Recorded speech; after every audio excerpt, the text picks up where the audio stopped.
అన్నమయ్య జిల్లా రాయచోటి పట్టణంలో రాజీవ్ స్వగృహంలో ఒకే రోజు వరుస దొంగతనాలు జరిగిన ఘటన ఆలస్యంగా వెలుగులోకి వచ్చింది.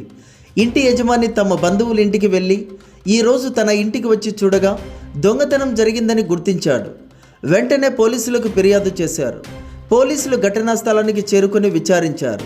ఇంటిలో 2 తులాల బంగారం, 10 తులాల వెండి, 20,000 రూపాయల నగదును దోచుకు వెళ్లారని యజమాని తెలిపారు.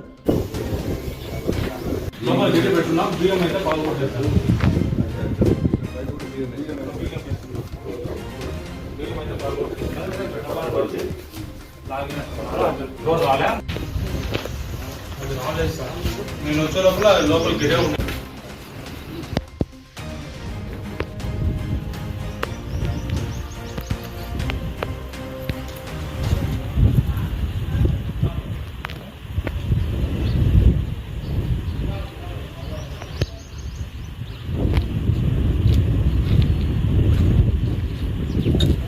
నువ్వే తొందరరా కాబట్టి పోయేటప్పుడు కాటు గంట ముందే పోదురా తొందరరా నువ్వే తొందరరా కాబట్టి పోయేటప్పుడు సాయంత్రం తొందరగా పోదురా.